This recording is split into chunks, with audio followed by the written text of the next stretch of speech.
Have you ever had one drink too many? That's just a warm-up for Jerry. This guy turns happy hour into absolute chaos.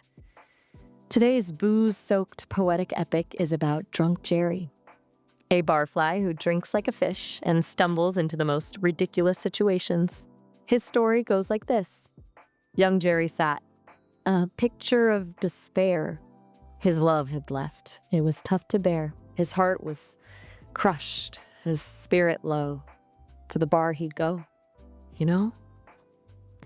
He ordered shots, a fiery line to numb the pain, a cheap design. Each burning sip, a fleeting grace to wash away her lovely face. He scanned the room with hopeful eyes, for any glance, a sweet surprise.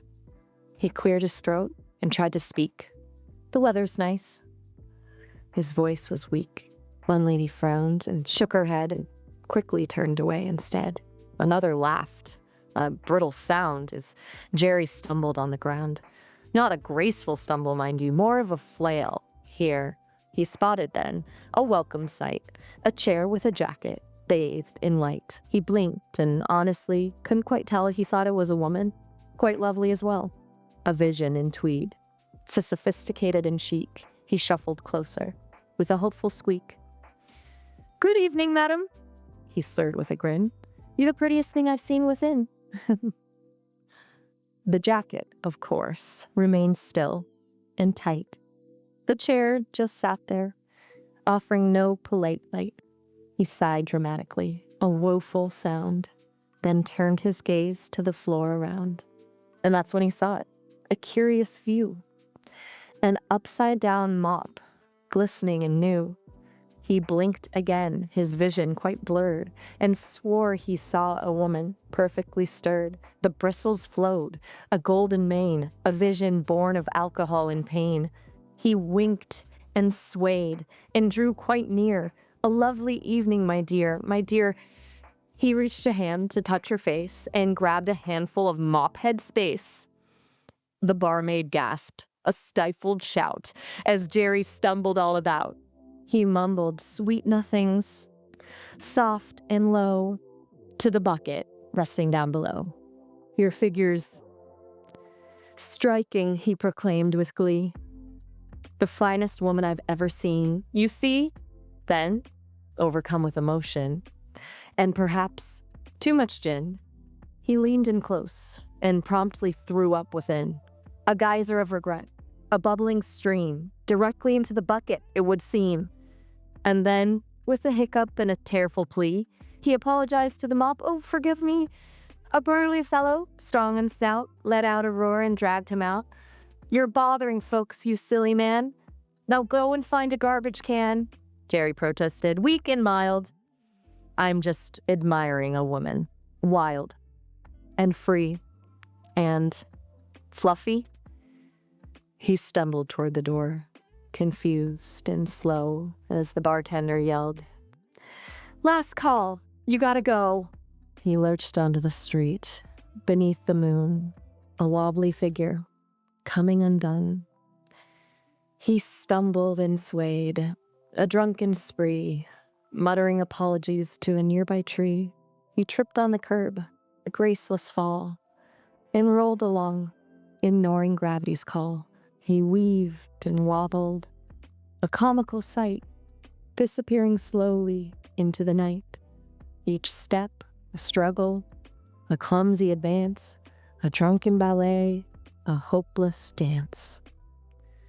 The streetlights blurred, a hazy glow, as Jerry stumbled to and fro. He mumbled her name, a sorrowful sound, lost in the darkness, spinning around.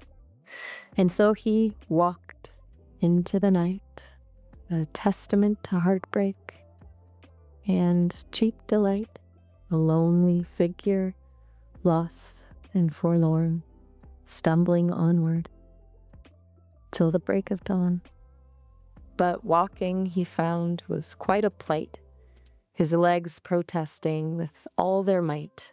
"A ride I need," he groaned with a sigh, "to get me home." before I die. He spotted a scooter, electric and bright, and made the reckless choice to steal it that night. He hopped on board with a hopeful grin and pressed the throttle, letting chaos begin. But Jerry, fueled by liquor's sway, lacked the coordination to steer that day. His vision blurred, his reflexes slow, and the scooter wobbled to and fro. He swerved and wobbled, a dangerous ride, then crashed into a bush with nowhere to hide. The scooter lay shattered, a mangled mess, a victim of Jerry's drunken stress. It was totaled, quite clearly beyond repair, a stolen vehicle caught in a snare.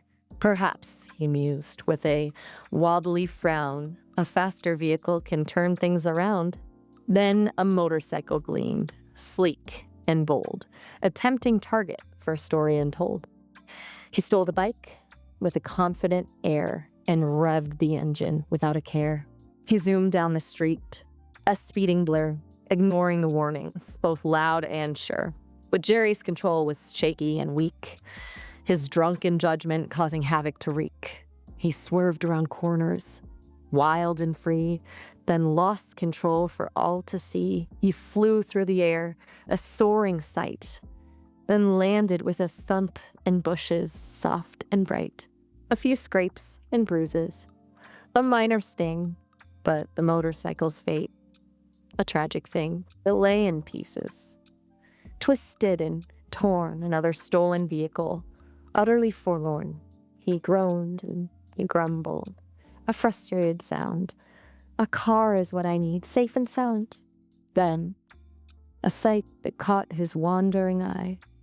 A car in a lot, parked nearby.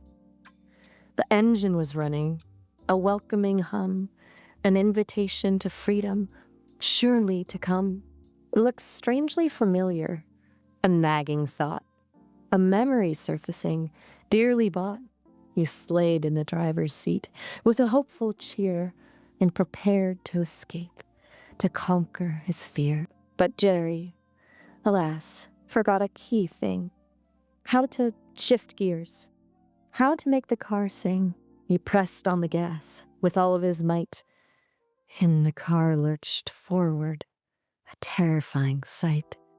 He meant to reverse, to back out with grace, but instead drove forward at a breakneck pace, straight into the grocery store, with a crashing sound, demolishing produce all around. Tomatoes and melons, a colorful spray, as Jerry's car plowed through, come what may. Cans flew and shattered, a metallic rain, a chaotic scene, a bewildering pain. Aisles were obliterated, shelves overturned, a grocery store nightmare, fiercely burned. He finally slammed on the brakes, in a dazed surprise, staring through the windshield with blurry eyes. And there, amidst the wreckage, a shocking view, stood his ex-girlfriend, pale and blue. She stared at him, speechless. The scene was bizarre. "Jerry," she screamed, "what have you done to my car?" Thanks for watching. If you enjoyed this story, you can support the channel by liking, subscribing, picking up some Poetic Epics merch, or leaving a donation. Links are on screen and in the description. Thank you again. I'll see you next time.